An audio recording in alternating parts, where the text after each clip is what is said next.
Hi, everybody. If you're looking for a seat, there's still a couple down front, and I promise I don't spit. First, I want to thank you all so much for being here. This is one of my favorite conferences in the entire world. It's the first international conference I spoke at last year. I got to go to NDC London earlier this year, so this is a wonderful conference series. NDC, I really appreciate you having me, and I really appreciate all of you for being in here. Multi-track conferences are so hard because, especially when there's 8 tracks going on, I want to be at like 6 other talks right now. I'm really excited to give this one, but I also want to be at like those other 6. So thank you so much for choosing to spend some time here with me and to talk about feedback.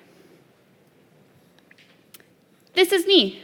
I'm Erika. I am Erika Carlson everywhere on the internet that you might care about.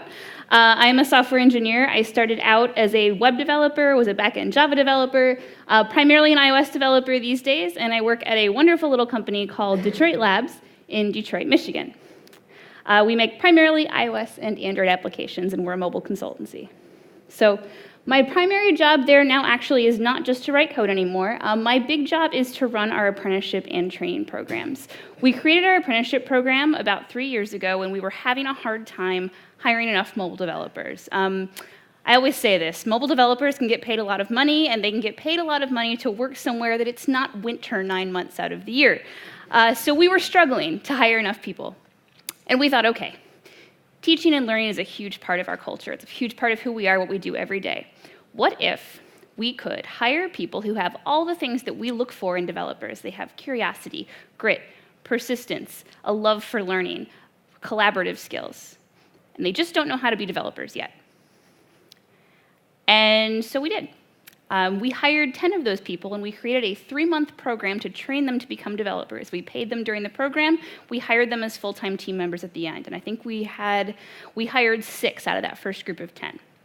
We did another program in the fall. We did iOS the first program. We taught Android in the fall. We hired 12 people, and we kept them all. We hired them all full-time at the end of the program. So since then, we've done another iOS program. We've done JavaScript programs. We've actually even done a QA program. And this is my job, is to run this program that takes people who have no prior experience and move them into professional roles in software. It's a big part of why I'm giving this talk. So, before we get started, I wanted to establish a shared definition of feedback. So we'll do that. We'll talk about why feedback is important to teams. I think it's really important. I'm going to tell you why. We're going to talk about why teams struggle with giving and receiving feedback. And then we're going to get to the big purpose of my talk, which is how do we get better at giving and receiving feedback as people and as teams. And then there's this last piece, which is how do I know? I have a really weird and varied background. Before I got into software, my background is in psychology, and my job was to mediate and help people figure out how to get divorced. It was less fun than it sounds. But I learned so much about communication and feedback and what we hear versus what we say. I have about 15 years of experience as an orchestral and chamber musician, which is a whole different way of giving and receiving feedback. And then I have the job that I have now, which is building software and teaching people to build software. Teaching is a constant exercise in feedback. When I'm talking to a room full of people, just like you right now, I'm looking at your faces. And do you seem interested? And are you leaning forward? And are you nodding your head or smiling or laughing at my really bad jokes, which thank you so far. And if you're not, then I have to change. I have to modify what I'm doing to make you engaged and to give you value from what I'm doing. So I'm constantly receiving feedback as a teacher. I'm also constantly giving it because to become a software developer in 3 months is like kind of a funny joke, right? Like really, we get them to the very, very beginning of where they have to be in their career. But it's so much to learn. It's enormous. And so I constantly have to give feedback and adjust and say, do this differently. Change this in your code. Change this in how you collaborate. Change this, change this, change this. So giving feedback is basically my job.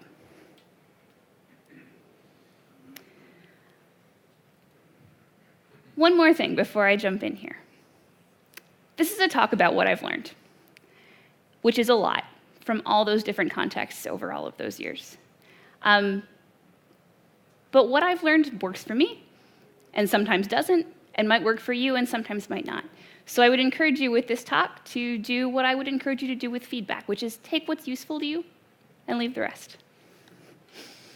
All right, having said that, I like shared definitions because I like us to all be on the same page before I jump into this stuff. So when I talk about feedback, here's what I'm saying. I think of feedback as a response to a person's behavior or performance that we share with them, either to increase their awareness to improve their field of vision, or to shape and change their behavior, or both. And these are the types of feedback that we're going to talk about. The first one, affirmative feedback, is the fun one for the most part. You'll also hear me say positive feedback interchangeably with affirmative feedback. And this is the good stuff. This is when we say, yes, I love that. Do more of that. Then there's the scary one. I say constructive feedback instead of negative feedback because negative feedback scares people. Constructive feedback still scares people, so it doesn't really help me all that much. But, sometimes I call it growth feedback if I'm feeling really touchy-feely, and that still doesn't seem to help. So this is always the scary one. This is where we say, that was not so great. Don't do that again. Do it differently. This last one I won't talk about a lot in this talk, but I feel like it's important to bring up. Passive feedback is the feedback that we're always giving. If we are not actively saying yes or no, we're still saying something. We're saying, that was great, but not good enough that I'm going to encourage you to repeat it. Or, that was bad, but not so bad that I'm going to, I'm just going to let it go. So we're condoning bad behavior if we don't care enough to call it out. And we're not encouraging good behavior if we don't care enough to say something about it. So, even if you aren't doing anything, you are giving feedback. If we focus on these first two types of feedback, we minimize undesirable passive feedback, which is why I'm going to focus on these two in my talk. But it's worthy of note that even when you think you're not giving feedback, you probably are. I teach junior developers, which means that I teach them a lot of really abstract concepts that they may or may not care about at this stage in their lives. And so we learn how to write a for loop, and we say, yay, we can write a for loop, and then they go, okay, why do I care? So my lecture slides are now full of these slides that say, why does it matter? Why do I care that you can write a for loop? Why do I care that you know what a linked list is? So here's your why does it matter slide. I think feedback is the best thing we've got to make team performance better. We want to build great things, and we want to build great things quickly. And I think feedback lets us build better things faster. It improves our communication. It helps us trust each other. It helps us collaborate better. It makes our problem solving faster.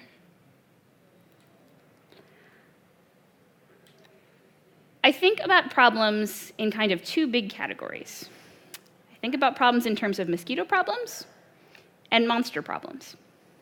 A mosquito problem is when I'm at my desk and I have my headphones on and I'm really deep into something and I'm super focused and I've been that way for like 90 minutes and somebody comes over and taps me on the shoulder. Might feel like a monster for a minute because like I was right there, I almost had the thing. But I'll take my headphones off and say, okay, yeah, what do you need? Now, if that person does that 14 times in like 2 hours, then it's not a mosquito problem anymore. Then it's a big problem. And the 15th time, they might get yelled at. So problems that start small get bigger if we don't address them. If I don't say at any one of those 14 points, hey, my headphones on is the signal that I'm trying to focus. I want to help you. But can we figure out a way for you to communicate with me that does not disrupt the flow of my work? That's all I got to say. Most of us don't say that, though. So, one of the other pieces of my job is to help teams that are struggling. And one of the first times I did this was with a team of 23 developers, which was a problem all by itself. And they were really, really struggling. They were kind of like, they were all down on the 5th floor of our space, and the rest of us were all up on 6th, and nobody wanted to go down there because they were all so mad at each other all of the time, and nobody could talk, and certainly nobody could work together. And so a colleague of mine and I were asked to go in and facilitate and try to improve this situation for them. So we spent a whole day together. Mostly we let them talk.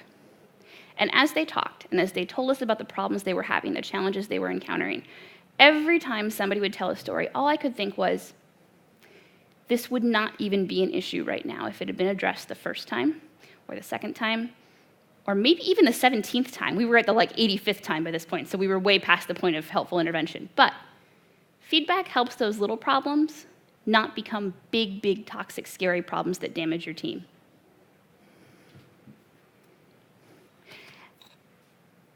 And why is it hard? First of all, is it hard? I'm going to say yes. I'm going to say yes because every single person I've ever asked has said to me, in some form, yes, I find feedback to be hard to give and or hard to receive. It's hard for me, and it's basically my entire job. It's my job to give and receive feedback, and it's my job to teach people to give and receive feedback, so my whole days are filled with feedback, and I still struggle when I have to have a hard conversation. I still lose sleep about it. I still avoid it for a day or two if I can. So it's hard. Feedback's hard for teams because feedback is hard for people. Giving and receiving feedback are skills. They are both complex skills. Now, the good news is that because they are skills, they can be learned. But most of us don't get the chance to learn them or practice them. They're also hard for this reason. I have a whole list of words up here that giving and receiving feedback effectively require. And they are openness, and maturity, and self-awareness, and courage, and vulnerability, and confidence, and trust. No big deal, right? I don't know about you guys, but I have trouble with some of those in the relationships with the people that I love the most. In my closest relationships, some of those things are still challenging for me, let alone with my coworkers, let alone in a professional context. This stuff is hard. And I think that you can acknowledge that it's hard and then still move forward and say, but we can be better. The word fearless is in my title, which is kind of a misnomer because if there is a way to eliminate fear, I have not found it. And if you have found it, please come tell me after this talk. But that's okay. I think fearlessness is less about eliminating fear than looking it in the face. I had this project manager who was this wonderfully bubbly, upbeat person, and she would come in whenever we had a big issue, like the client wants this now, or the deadline just got backed up 2 weeks, or you guys blew this entire thing up and took down production and we don't know why. And she would come in and she would say, "We have an opportunity." And I hated it. But I think she was right. Because when I look at my biggest fears, I see the places where my life could change. 3 years ago, 2 of my biggest fears were getting on airplanes, let alone actually being on them while I did anything, and talking in front of people. And now I fly around the world, and I talk to people like this. And it's amazing. And I have learned so much, and met so many people, and I have changed, and I have grown. And my life looks totally different from how I would have pictured it without those experiences. So, I think fears are clues. They are clues as to how you can be amazing. We do this thing where we say to ourselves, "I'm just not good at that. I'm just scared of that. I'll always be scared of that. That's who I am. That's crap." My sister moved to Finland 5 years ago, and I said, "Guess I'll see you when you come back to the States, because I'm really afraid to get on airplanes." Really? Like one of the most important people in my life, I was going to not see as much because I was too scared, because that's who I am. Fears are very, very real. I don't want to undermine that. There were times when I got on airplanes and I was 100% sure I was going to die, like completely convinced. Even though in some rational part of my brain I knew that was probably not true, I still really believed it, and it was terrifying, and my heart raced, and I got sweaty and scared and all of this stuff. Fears are real, but they're not irrevocable. We can change them. We can learn to manage them. I give you a little fear inventory that I use here. And these are the questions now that I ask myself when I feel myself resisting something because I am scared. And giving feedback can be scary, and receiving feedback can be really scary. And I say, okay, what am I afraid of? It might be, I'm afraid of this conversation. And then it's, what am I really afraid of? And if I'm receiving feedback, I'm really afraid that I'm not doing as well as I think. I'm probably going to get fired. Every conversation with my boss, I convince myself that I'm going to get fired. Like, it's been 5 years, hasn't happened yet, and yet. Or maybe the underlying fear is this person is going to perceive me as mean. This person is going to be hurt by what I say to them. They are going to think that I don't care about them because I have to give them this constructive feedback. And then I say, okay, what could I do about it? In the case of airplanes and conferences, it was submit to a CFP and take a Xanax. And then what could I gain? I couldn't have imagined what I could gain from overcoming those particular fears, but it's been incredible. I told you about it. You can gain a lot by opening communication with your team, by stepping out into that scary, vulnerable place where you say, here's what I really think, and I want to know what you really think and how you really feel. What you can gain is incredible. So, if you were about to hit that post-lunch coma and fell asleep 5 minutes from now, at least you got to this slide, so good job, you. Good feedback is specific. To be effective, it's got to be specific. Nobody benefits from, you did a good job. That feels great, and if you want to tell me that after this talk, I will be super happy to hear it. But it doesn't tell me what I did or what I should try to do in the future. And if you say to somebody, that could have been better, that doesn't help them either. Tell them what, tell them why, and tell them how. Good feedback is thoughtful. If you approach feedback as a collaborative process between you and another person instead of you dumping your opinion on them and leaving, you will find that they are more open, more receptive, more willing to take that feedback and work with it. And this is the hard one for me. Good feedback is direct. We'll talk more about that in a little bit. Good feedback is structured. This is not my structure. I did not invent this. This is research-backed, and a lot of people use this.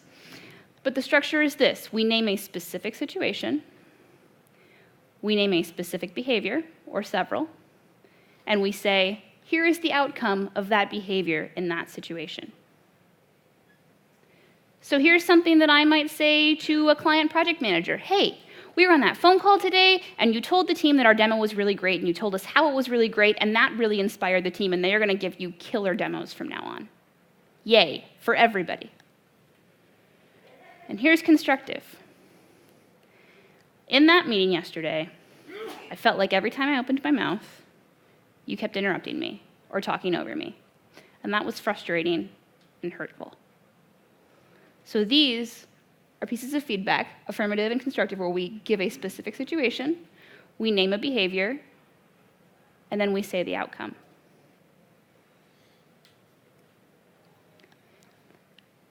With that overview, I'm going to jump into strategies. On the topic of fearlessness, I think that one of the best ways to fight fear is information. I learned, for example, that I am actually much safer in an airplane than a car, which is not great for my daily car driving experience, but was better for the airplane, right? So this talk is full of information. It's full of strategies that you can take and apply to these very tough skills and these scary situations and hopefully make them a little bit easier. So there are 10, and the first one is this. You will notice that we start with strategies for receiving feedback. That's intentional. I think that if you receive feedback better, you give it more compassionately and more effectively. So this is the first thing that we learn in professional communication training, active listening. Most of us listen to answer. Have you ever had that experience where you're in a conversation, the other person's talking, and they're really into what they're saying, and they're kind of explaining, maybe they like off on a little bit of a tangent, and you're just kind of nodding your head, and your nods get a little less patient as you go, and you're kind of like, your attention's wandering, and you're like, yeah, I know, okay, I know what I want to say the thing, can you please stop talking so I can say the thing? Not listening. So, it starts with teaching ourselves to listen, just to listen, not to respond. If you come up and talk to me, and I'm looking at you like this, do you feel like I'm listening? Do you feel like I'm receptive to what you have to say? Probably not. If you come up to me, and I'm staying here like this, and my body language is open, and I'm smiling at you, and I'm making eye contact, and I'm nodding my head, then maybe you feel like I really am interested in what you have to say to me. So be conscious of your body language. The stat is something like communication is 70% body language and 20% tone, and only 10% what you actually say. I don't know how we actually figure that out, but I do think there's a lot to it. So be conscious of your body language, be conscious of your tone, be conscious of what you're communicating beyond just the words that you are saying. This is another tactic that we learn in communication training, and I call it the what I'm hearing you say. When somebody says something to you, they give you feedback. Pause, digest it, and say, okay, what I'm hearing you say is that when I interrupt you, you feel disrespected. And maybe the other person goes, yes, that's exactly what I'm trying to say. And maybe they go, no, that's not quite what here's what I actually mean. But either way, you get really valuable information. Because communication is hard because it's like a constant game of telephone. What you are saying is not always what the other person is hearing, and vice versa. So when you confirm understanding, you're eliminating that communication barrier. You're making really sure that, okay, here's what I heard. Is that really what you meant to say? So we listen. And then we do the really hard thing. And we say, thank you. And then we shut up. This is so hard. This first one, I was writing this slide and I was like, nobody's going to think that everybody knows this. But I know that not everybody knows this. In fact, I know that most of us don't do this well. If you come up to me after this talk and you say, hey, Erika, I'm so-and-so, I really liked your talk. I will try really hard to be open and smile at you and make eye contact and say, thank you. But what I might do is go, oh my God, I said this and I told the wrong story there and I forgot to do this and I did this really awkward thing with my hands and I think I invented a catchphrase in there somewhere and it just was, I'll do that. I'll minimize. I'll deny. I'll say, here's all the reasons why I'm not really so great. So think about you. When somebody compliments your work, what do you do? Do you minimize it? Do you brush it off? Do you give somebody else the credit that you deserve? Are you unwilling to acknowledge that, yeah, I did that, and that was really great? So try not to do any of those things when you receive positive feedback. Just say, thank you. If that one's hard, this is the worst. Because this is about constructive feedback. And I don't know a single one of us who doesn't respond to constructive feedback by going, even if it's just internal, you feel something when somebody says to you, hey, what you did was not right, or was not okay, or was not as good as it could have been. That hurts. We have feelings about that. And that is okay because people are people and people have feelings. But what we can't do is react from those feelings. So, when someone gives you constructive feedback, don't fight with them and tell them why they're wrong. Don't push back. Don't get defensive. At the very most, confirm understanding. Say, okay, when I did that, here was the negative outcome. Make sure you've got that right. And then say, thank you for the feedback. That's it. For now.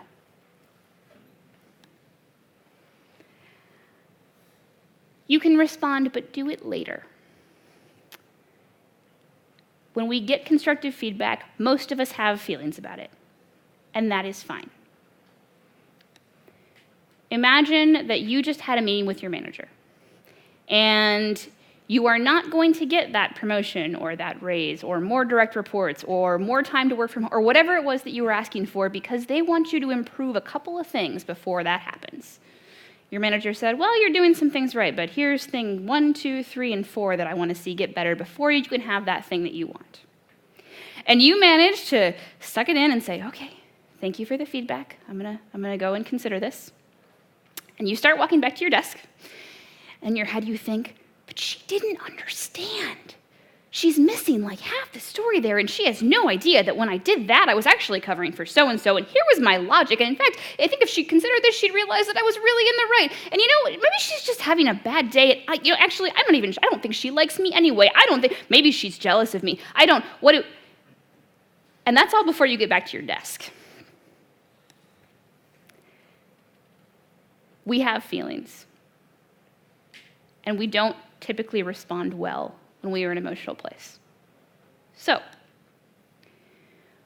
look at the emotions. Ask yourself how you feel about the feedback. I feel anxious. I feel hurt. I feel misunderstood. I feel disrespected. Whatever it is, give it a name. And then sit with it. And don't respond until the emotion has died down. Feelings do this great thing where they come and they go. They just want to be felt. So give yourself some time for that. Usually it takes 2 days or less. And then decide what you're going to do. Look at the feedback. Is there value in it? If it hurt, there's probably value in it, because anything that hits us close to home probably has some piece of truth to it. and then decide what to do. Decide how you're going to change, if anything.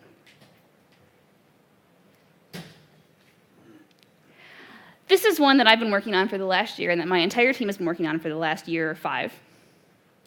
And it's hard. But we always want to assume positive intent, whether we are giving feedback or receiving it. When we give feedback, let's assume that the person who did the jerk thing is not actually a jerk. I'm willing to bet that probably nobody in here is actually a jerk, but we have all done jerk things. I've done plenty of them, like 5 in the last week. We all do stuff wrong sometimes.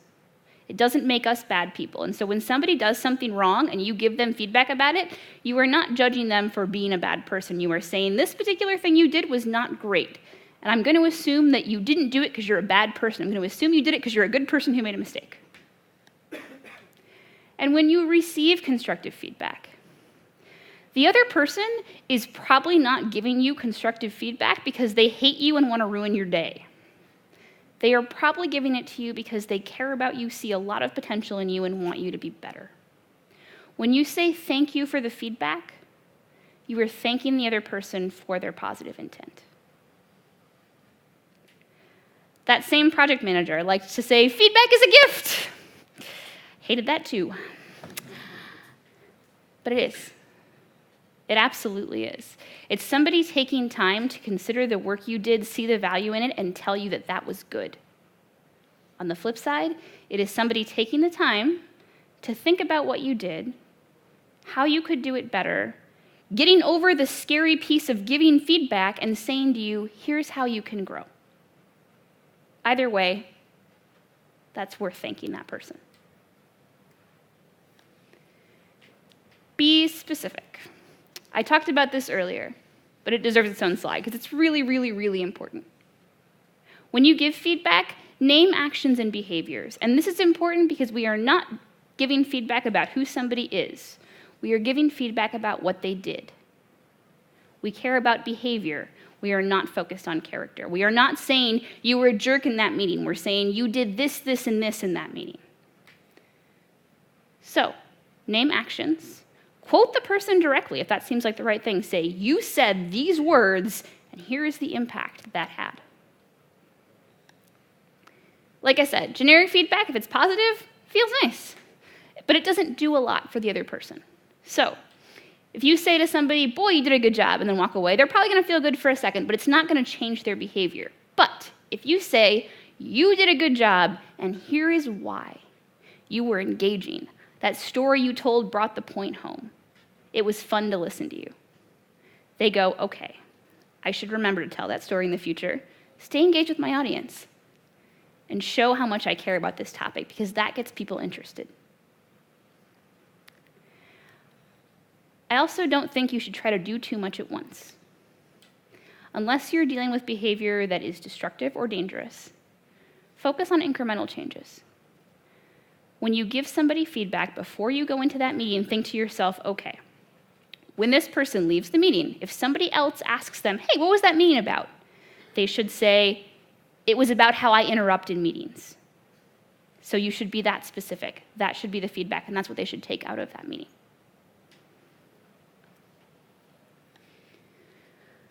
This is the hardest slide for me in the whole deck. I keep saying they're all hard. You know, it's like a really funny joke that we call this stuff soft skills because it is so difficult.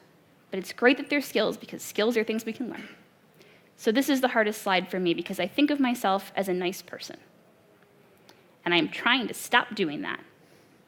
I'm trying to think of myself as a kind person because kindness says what needs to be said, even if it is hard for me to say and hard for the other person to hear.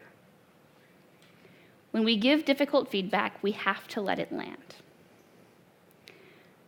We need to be direct and give the other person the respect of saying, I think that you can hear this and respond to it.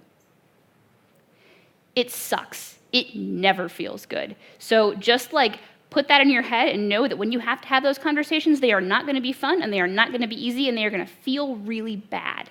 Just be okay with that because that's how this goes. And once you get past that, Don't do this thing where you say, hey, person I have to give really hard feedback to, boy, you are so great. You are really, really great. Like, let me tell you, you did this week and that and the other thing, and all this was, and your team loves you, and the office dog loves you, like all this stuff. Also, you did this really awful, terrible thing. We can't have that ever again, or you might get fired next time. Please don't do it again. You are so great. It may not be that pronounced, but that's how a lot of us deliver hard feedback. We do the compliment sandwich. We say, here's a great thing, here's a really not great thing, here's another great thing. And that doesn't let that feedback land. It doesn't communicate to that other person how important that critical feedback is. And it doesn't show them the respect of acknowledging that they are a grown-up and they can probably take it, even if it's not fun, even if it doesn't feel good. That compliment sandwich is not about that other person. That's the thing. It's about the giver of feedback. It's about making it feel easier for me to give you hard feedback. It's about making me feel better, not about helping you grow. And that's how I know that I went off the path. So if I care about helping you grow, then I'm going to give feedback in the way that is hard for me, but good for you. I mentioned this earlier. I don't think that giving feedback is the same thing as dumping your opinion on somebody and then walking away and letting them deal with it. And I don't think that that's constructive. I think that there are little things that you can do in your delivery of feedback to make it feel collaborative. The first thing is to ask. So I'm going to go up to somebody and say, hey, I have some feedback for you about X. Are you open to that right now? And most of the time, people will say, yeah, sure, I'd love to. Let's sit down and talk about it. Sometimes they'll say no. If you're going to ask, you have to be ready for the no. And then say, okay, when would be a better time? And maybe, how would you like to receive that feedback? I have one junior developer who, when I give her constructive feedback in person, she cries and has a meltdown and gets really, really upset. And we just both know that's coming at this point. Like, we just both know it's going to happen. So what we do now is the day before our one-on-one, I email her and I say, here is the constructive feedback that I have for you. And then she gets to cry and have her meltdown at home by herself without me staring at her, which feels better for both of us. And then she comes in, and we can use the time we have together to talk about productive ways forward. That works for her, and it works for me, because man, do I hate seeing people cry. But we accomplish the same goal. And I don't hold back on the feedback, but I give her the space to process it in a way that works for her. Now, if somebody tells you they want your feedback 3 years from now by carrier pigeon, well, that's a different thing, right? So within reason, give the person options. How do they want to receive the feedback? When do they want to receive it? When you give feedback, confirm understanding. This works the other way. Say to them, hey, what did you hear me say? This works really well in relationships, too. With the guy who is now my fiancé, I did this thing for the first 4 months that we were dating, and he finally went, you're doing that what I'm hearing you say thing on me, and now he just does it back. But it really works. Say, okay, I just gave you a bunch of feedback. I realized that might have been hard to hear. What did you hear me say? What was your understanding of the feedback that I gave you? And see if they got it. See if you communicated what you think you communicated, because about half the time you didn't. And that's okay. They're going to tell you what they heard, and then you are going to clarify. So they can take that feedback and hopefully act on it. And then follow up. If you say to somebody, hey, I need you to speak up in meetings more often, and they do in the next meeting, circle back and say, I saw you make an effort. I saw you raise your hand. I saw you share your opinion, and that was valuable, and I really appreciate that you took the time to take that feedback and act on it. Step 8. Here are some things not to do. I mentioned this earlier, but I bring it up again because it's a thing that we tend to do. We tend to say, you were disrespectful. That doesn't mean anything. Actually, the problem is that it means a lot of things to different people. So what you think was disrespectful, that person may have got, well, okay, that didn't seem disrespectful to me. So we don't talk about character, we talk about actions and impacts. We talk about what that person did, not who they are. Nobody is going to give feedback if they feel like they are going to get payback for it. If they feel like somebody is going to retaliate, they are not going to do it because that seems like a really bad idea. So if you want your team to have a strong environment of giving and receiving feedback, retribution cannot be allowed. There's a caveat to this next point. Normally I say critique in private, praise in public, and that's usually the right thing. However, if you have a team member who is really, really causing a problem, it is hurting the rest of the team, and they're all going, somebody needs to do a thing about this. At that point, the team needs to know that that person is receiving feedback and that a correction is happening so that you don't damage the overall team morale. But in general, critique in private, praise in public. All right, you will note that I circled this with opinions because this is a capital O opinion that I have, and it is right for some people and not for others, and right for some situations and not for others. I generally think that anonymous feedback does the opposite of building trust. I think that it hurts trust. I think that it creates suspicion because you're totally going, who gave me that mean feedback? It was you, wasn't it? And this is the most destructive thing. If there's somebody in your team with an axe to grind, boy, is this a great way for them to do it. And that is also hurtful. So, in some cases, I think anonymous feedback is necessary. If there is a large power differential between two people, it might be the only way that one person feels safe giving feedback. If there is already established trust in a team, it might be the right thing. I get 360 feedback from my team about once every 6 months. So I get 15 people, and they all get to tell me what I'm doing well and what I'm not doing well. And everybody on my team is not my best friend, but I do trust and respect them all in a professional context. And so I don't need to know who said this, because I trust that it came from the right place. So, in general, I would say direct feedback is always the right thing. Anonymous if you really have to. Raise your hand if you are a senior developer, or an architect, or a team lead, or any of that stuff. Oh boy, that's a lot of us. Okay. All right. I have bad news for you. As a leader, you have a much higher responsibility for self-awareness and for the kind of culture that you create on your team. Even if you are not officially a manager, if you are a senior developer, you can be darn sure that your team is looking at you and what you are doing, they are doing. So know that. People are looking at you, seeing what you model, and going, okay, the way we deal with problems in this team is to talk about that person behind their back. Got it. Don't communicate that. Because what you also have the power to do is to say to that person, the way that we deal with problems in this team is transparently and openly. And if we have an issue with somebody, we talk to them about it directly. And if you model that, you will see people follow you. Structure is important because feedback is hard and it is a skill. In an ideal world, feedback just happens organically in the moment.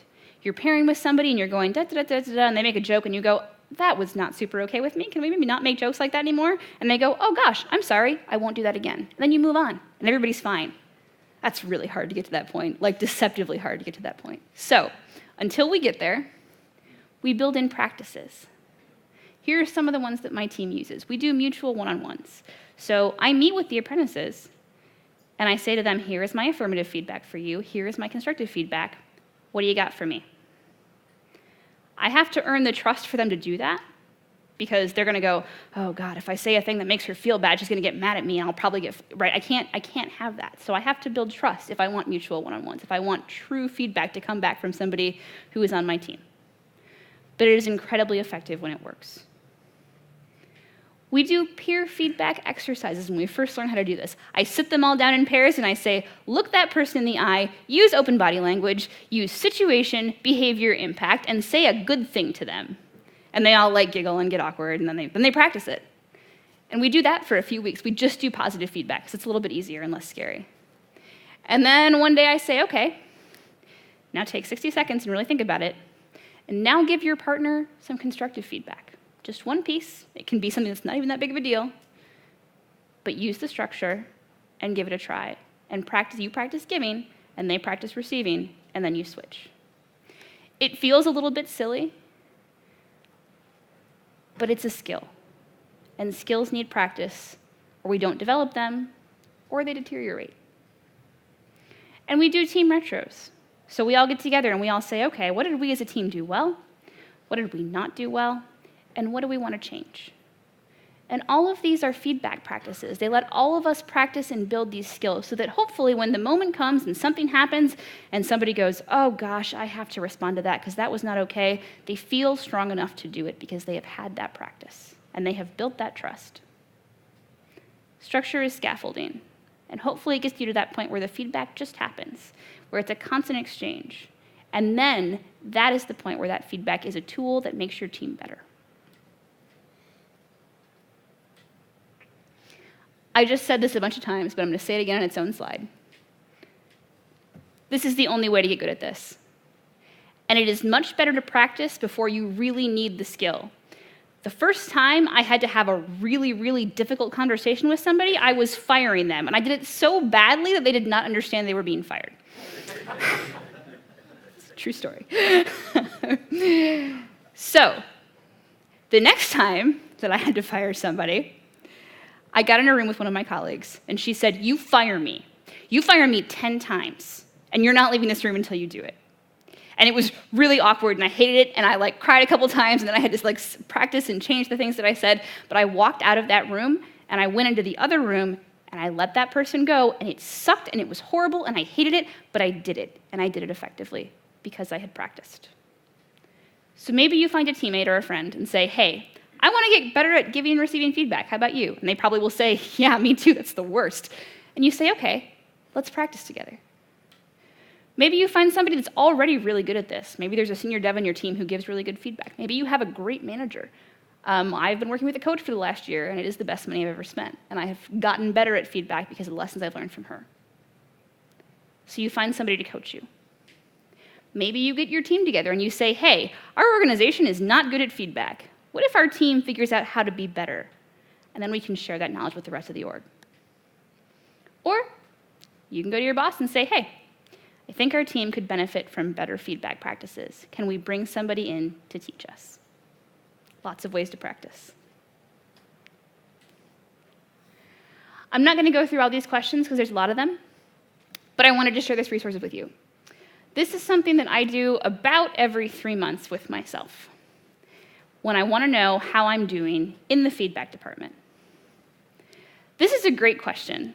It's usually the first question that I ask when I do feedback workshops. I'll say to a group full of people, okay, what is the first word that comes to mind when you hear the term feedback? And then I write them all down on a whiteboard. It's usually illuminating, because almost every word that we hear is something like anxiety, fear, critique, defensive, scared, fired, nervous, worried. My favorite is and it always shows up, there's usually some version of horrified. So do that with yourself. What are the words that popped into your mind just now when I asked that question?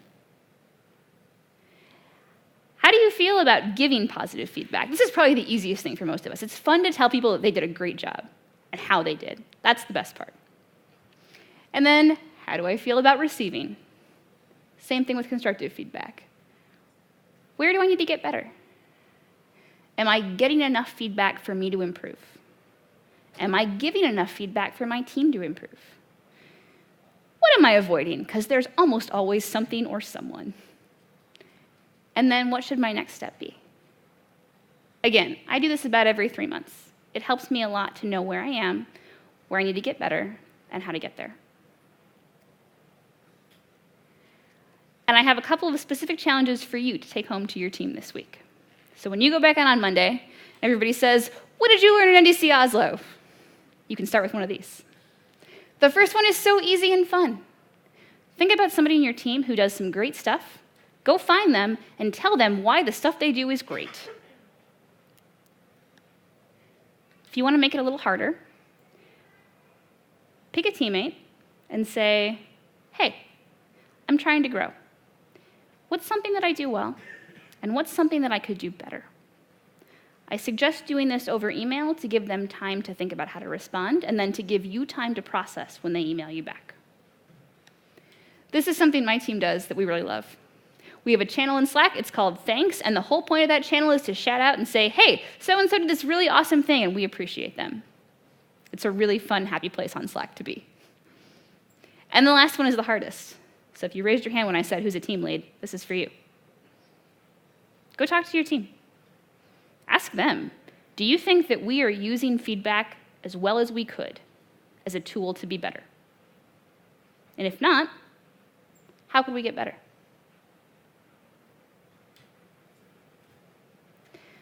I have a couple of resources in my slides. I've read all of these, and they have all contributed to the knowledge that I take into my work. I recommend them highly. And finally, here's how to get a hold of me. You can find me on Twitter. You can send me an email. I would love to hear from you. I would love to hear what you thought of this talk. I would love to hear about your experiences with feedback. I would love your feedback. This talk has changed and grown and shifted over the past year because of feedback that I have gotten from people that I've given it to. And that's really great, and I love that a lot. And if nothing else, if you go on Twitter, you can see cute pictures of my dog. Thank you so much for being here with me today. I really appreciate your time and your attention and your laughing at my jokes. I hope you have a great rest of the conference.